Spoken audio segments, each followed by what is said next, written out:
جملے معترضہ کے طور پر نبی فرماتے ہیں تم جو ہے جہنم میں گرنے والے تھے تم گرنے والے تھے، میں نے کمر پکڑ کر تجھے کھینچ لیا۔ اے نبی کے غلاموں، آقا فرماتے ہیں درود شریف پڑھو اللہم صلی اللہ محمد والا۔ اب ہے کوئی دنیا میں اہل بیت اطہار، یہ تم ہمیں کہو گے کہ آپ لوگ اتنا بڑھا دیتے، پتا جن کے پاس اتنا جتنا کا بھی پہلو نہیں ہے وہ کہہ رہا ہے خوب بڑھا دیتا، وہ کہہ رہا ہے خوب بڑھا دیتا۔ ہم بڑھا دیے۔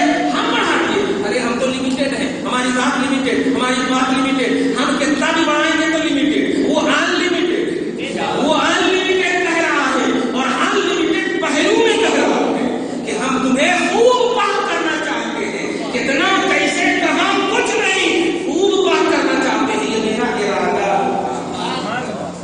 کیا ہے تیرا ارادہ؟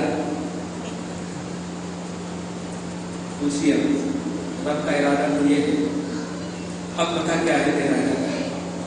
یہاں تو ترجمہ ہوا، اب ترجمہ نے آیت قرآن محمد رسول اللہ صلی اللہ علیہ وسلم کی بارگاہ میں آئی۔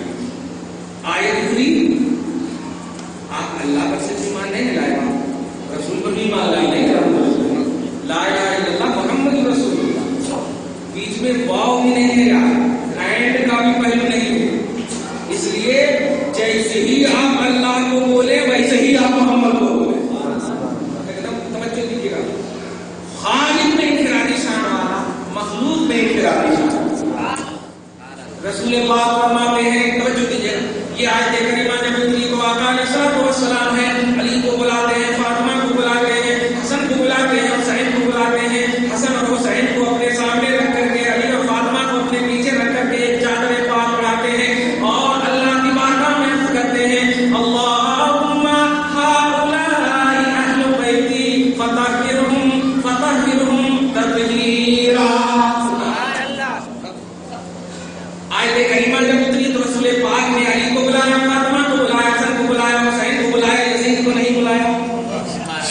توجہ دیجیے، یزید کو نہیں بلایا، اور بلانے کے بعد عرض کیا، اے اللہ تیری جو آیت اتری ہے اس کی ترجمانی یہ ہے، ترجمہ تو میں نے کر دیا ہے، اس کی ترجمانی یہ ہے، بشکل علی، بشکل فاطمہ، بشکل حسن، بشکل حسین، یہ سب اس آیت کی ترجمانی بن کر تیری بارگاہ میں پیش کرتا ہوں، یہ میرے اہل بیت ہیں، ان کو پاک فرما دے، ان کو پاک فرما دے۔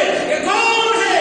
وہ رب العالمین جو اپنی زبان سے ہمیشہ کی پاکی کا اعلان کر رہا ہے، وہ رسول اعظم صلی اللہ علیہ وسلم بھی اسی رب سے گزارش کر رہے ہیں، بتا دنیا کے لوگوں، اللہ اور رسول یہ دونوں توجہ دیجیے گا، دونوں ساتھ ہو کر کے، نوٹ کیجیے گا، دونوں ساتھ ہو کر کے اہل بیت اطہار کی عظمت اور اس کی تطہیر و طہارت و پاکیزگی کا جب اعلان کر دے تو ہے کوئی دنیا کا انسان جو اب بھی یزید کو رحمت اللہ علیہ کہے گا، ہے کوئی دنیا کا انسان جو اب بھی حسین کے اپوزیشن کو اچھا کرنے پر تلا ہوا ہوگا۔ تمہیں وہ جنت اگر چاہیے تو جا، اس جنت میں میرا جھگڑا ہی نہیں ہے، مجھے تو حسینی جنت چاہیے، مجھے تو وہ جنت چاہیے جس کا لیڈر حسین ہے، جس کا لیڈر حسن ہے۔ رسول پاک نے بھی کہہ دیا، اب اگر آپ آنکھ بند کر کے بتائیے لا الہ الا اللہ بھی ہو گیا، محمد رسول اللہ بھی ہو گیا، اب دو بھی پڑھے تو ایمان، تو عظمت اہل بیت اطہار ایمان، کیا بات ہے، نوٹ کیا، جس کو بھی لانا ہے۔ ہم مناظرہ کا چاہے اس لیے نہیں کرتے کہ جاہل ہیں، اور مناظرہ اکول میں ہوا کرتا، اکول ہونا علم میں، عمل میں، تقویٰ میں، پرہیزگاری میں، سب میں۔ یہ جاہل ہے، علیم کا ترجمہ نہیں جانتے، خالق فیصل ایوارڈ لیتے، اجمی اردو بولنے میں نہیں آتا، عرب میں ایوارڈ مل رہا ہے، وہ تو ہم پہلے ہی سے جان گئے تھے جب میرے مفتی اعظم نے کہا تھا